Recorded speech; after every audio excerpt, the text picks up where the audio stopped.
We got my man Drew Made. Yeah. You know what I mean? Y'all probably know him from major films. You know, all them early recordings the classic recordings that you seen of Meek battling, you know what I'm saying? On his rise, on his come up. And you also see Drew Mage filming my man Kyle, you know what I'm saying, Laurie, you know what I'm saying? On taking shots on the court. This is everyday life, you know what I mean? This is what you call a authentic videographer, cinematographer, you know what I mean? He deep in that. You know, I put him on the same level as what's my man name? That filmed all the DVDs of the Underground Cats. What's his name? Big Star. You see what I'm saying? I don't know how anybody else feel, but I put you on the same level as him. Somebody that is very documented in the upcoming, the top class headshot, all that. You know what I mean? Very well respected and documented. You know what I mean? But we gonna get into that. So this is Bars Unlocked Behind the Bars. So Drew, what's up, man? What's going on? I appreciate that, man. Yeah, no problem. You know what I mean? I think people need to know and see that, man, because a lot of people don't get highlighted like they should, or as they say, be given their flowers as they should. So you one of the people, like you always know, I give you your flowers anytime I see you, because I was there. I remember we was in class and I'm like, who bloodhounds? Who them? And you had your laptop and everything up and you playing Meek, and I'm like, who Meek? You know what I'm saying? I ain't know who was, you know, and you was documenting that, and then I started seeing Meek around the way, and I'm like, oh, this who Drew talking about, this bloodhound, Pooh, Mel Love, all that. I said, okay, you know what I mean? So in the younger generation that's under us now, because you know, we getting old, you know what I mean? Alhamdulillah, you know what I'm saying? That's a beautiful thing. You know what I'm saying? You know, especially for our culture. You know what I mean? These younger generations need to know who you are and where you come from. So we gonna start with far as Philly go. What part of Philly you from? So I'm from South Philly, man. Born and raised, you know what I mean? South Philadelphia. I was born and raised Fifth Street Projects, man. And I went from, you know, Fifth Street Projects to my grandmother's house, which she lived. We was like the only black people in the block. She lived on 3rd and American, you know, because once my father got killed, we kind of moved out the projects. I moved out the projects at a very young age. I was like 5 years old. Once my father, you know, he was murdered by, you know, somebody who he called a friend. And so me and my mother, we lived with, you know, my father's mother, Sylvia Brown, you know what I mean, for years, for a couple years. And then my mother, she got her own apartment right there on 15th and Federal, right across the street from the beer distributor. Yeah, I remember beer distributor, Yeah, we lived there for a couple years.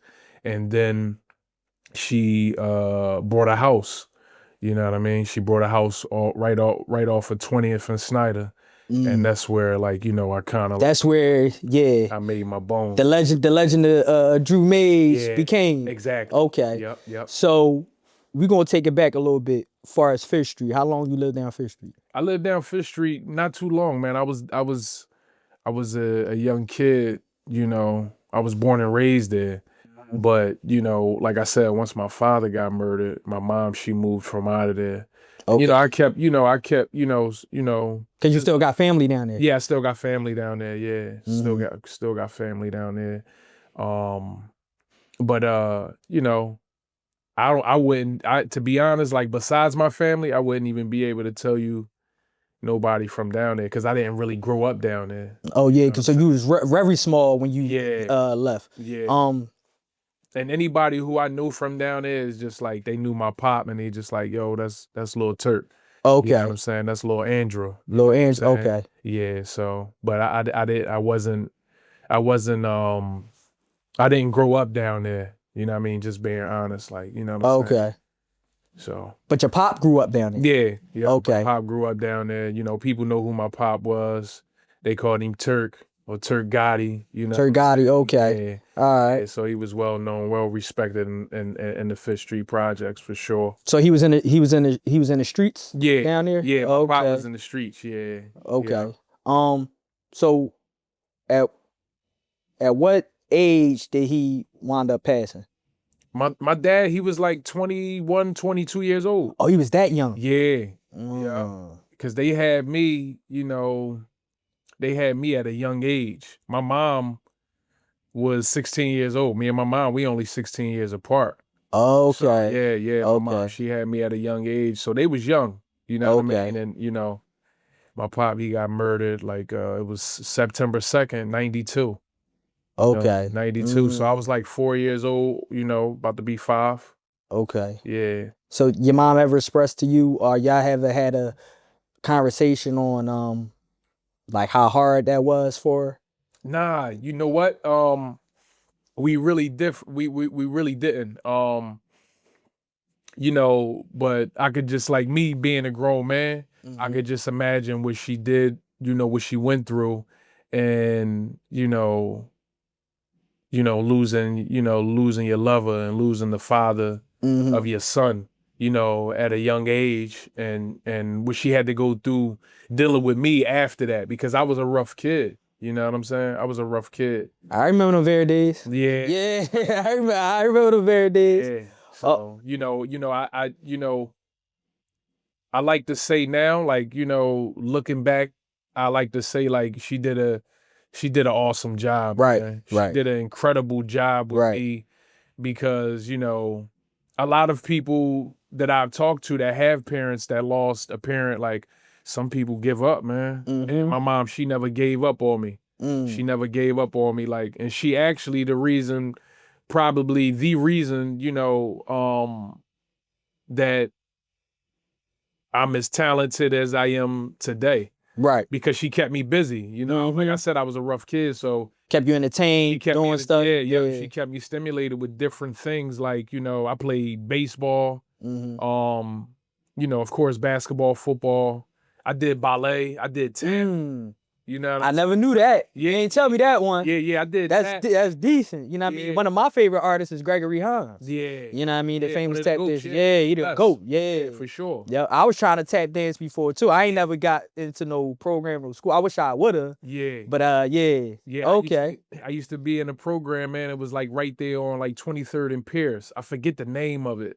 Oh, right there on the corner. Yeah, right I there. know what you're talking about. Got that mural. The mural. On the joint. Yeah, I know what you're talking about. That used to be a performing arts school. Yeah, yup. Yeah, and, you know, one of the things that I did in there was, like, you know, I did some tapping there, and I did something else. I just can't recall right now. But okay. Yeah, my mom, she kept me busy, so, you know,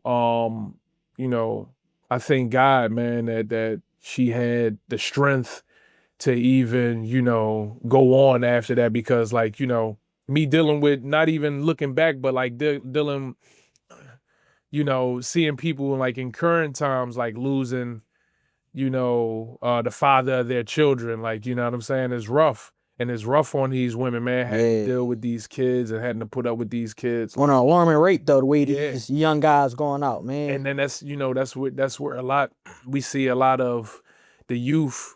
That's the way that they are now. And it's like, you know, most of it is because there's really no men in the household. You know what I mean? They being raised in the house full of women. You know what I mean? They mother, they sister, they grandmother, all in one house. They the only boy.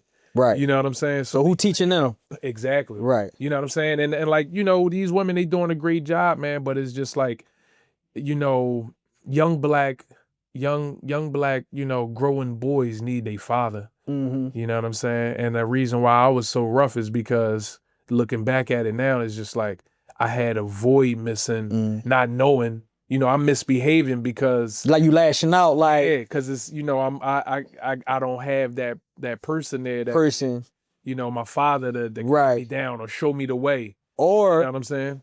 I would say a authoritarian figure. Exactly. You know what I mean? Because your mom, you see your mom, and to a certain point, she could control it to a certain point. Yeah. And when you start growing, then your testosterone rising. Then your mom hitting you with that belt, and you like, that ain't doing. Like she gonna look at like it's to a point where I can't do nothing with him. Yeah. Where the sound, I know I grew up in a 2-parent household. Yeah. So when I was young, it's just the sound of my dad's voice. Yeah. He ain't even gotta do nothing. Yep. My mom go whoop me. Yep. And I'm like, man, whatever. Yep. But my dad knew you gotta whoop me. He'd just say something. That's just just a different what it is, man. Like your presence. Yeah. The presence of a man. Yeah. And you know what I'm saying? Like, and I got a 15-year-old son myself. And I was married at a young age. I got married when I was 20.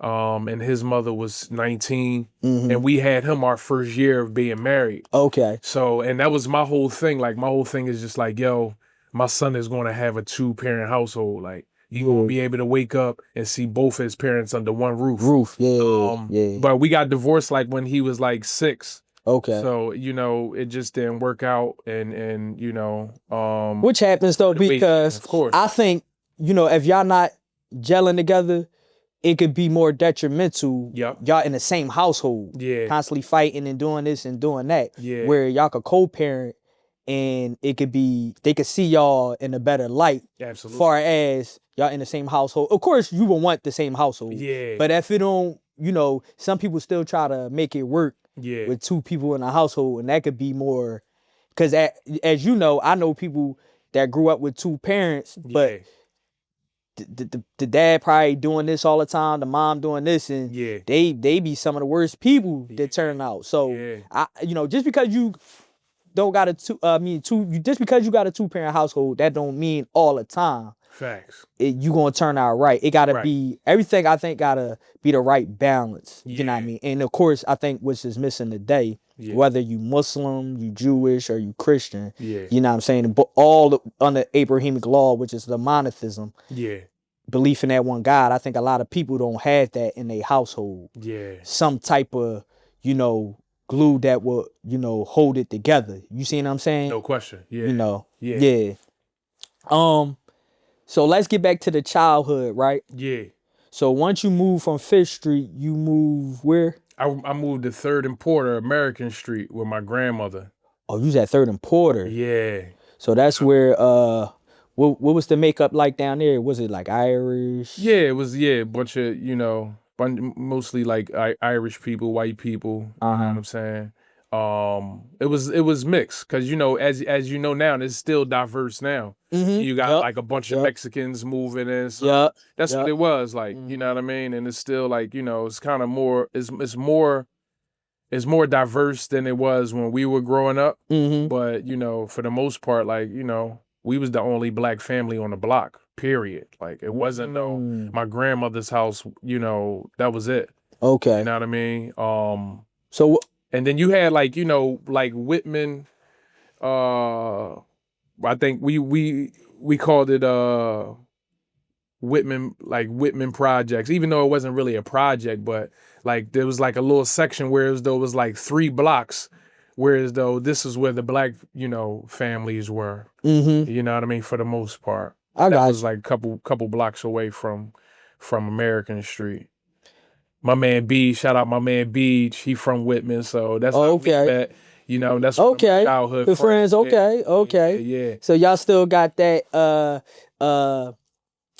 in that childhood memory, right? Of y'all growing up, because sometimes like you ain't seen nobody in a while or whatever, and you be like, oh, that's my man. It brings back the memories. And Susan and Nelson Perez, they live right around the corner. Right around the corner, right? So that's my family. Like you know what I'm saying? So I grew up since knee-high. Like that's really my family. Like, okay. Now I didn't know that one. Okay. So I knew them before we was like in school. In school? Oh, wow. Okay. Yeah.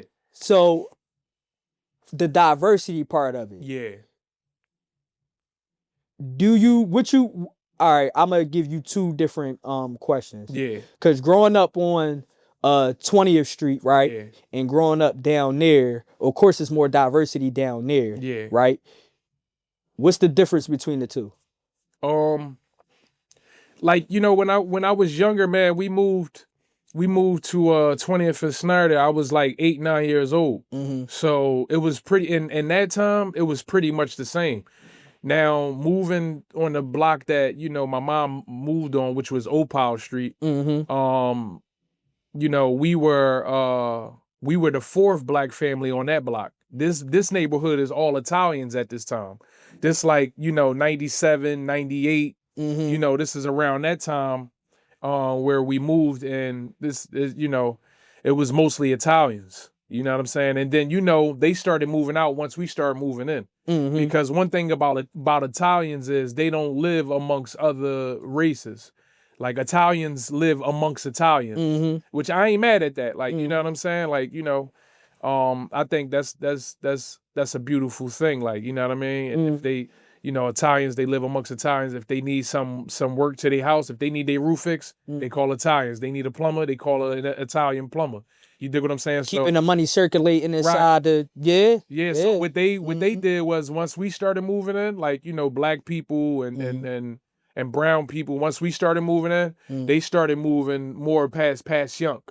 Okay. So now it's like, you know, past Young, like, you know, you got Rittner, Sean, yeah. You know what I'm saying? Wolf. Yeah, so they started moving back past there, and then, you know, as it became like the early 2000s, mid 2000s, you started seeing, like, you know, a bunch of black people, and, you know, I watched the neighborhood change. Yeah, and I just about to ask you that. So you seen the transition of the neighborhood. Yep. So the elementary school you went to was Stephen Gerrard, or no? I went to Taggart. You went to Taggart. That's on 3rd, right? That's on 3rd Street. That's on 3rd and Porter. 4th and Porter. Okay. So I went to Taggart. Then I went to Childs on, what's that, 17th? What's that?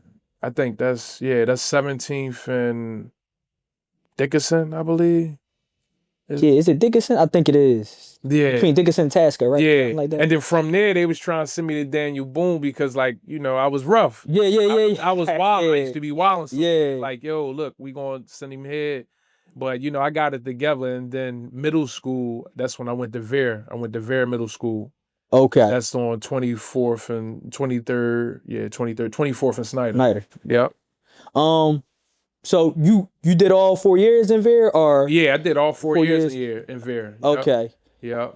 So when did you start getting inclined with the music? Like really getting tapped in with the music? I'm gonna say like high school.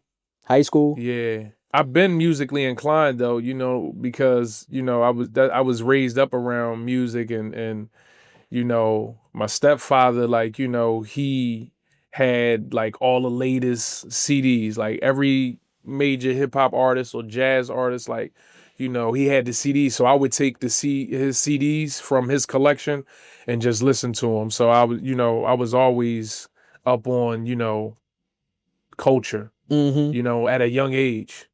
Like even like when I was in high school and I started getting my own money, and I'm able to buy my own records, and I'm able to buy my own clothes and stuff like that. I was always on culture. Yeah. You know what I'm saying? Like the stuff that guys wear to this day, like, you know what I mean? Goyard, Bathing Ape, you know what I'm saying? Red Monkeys, Evisus, like I've been wearing that since high school. You know what I'm saying? Like you think South Philly ain't got a influence on that?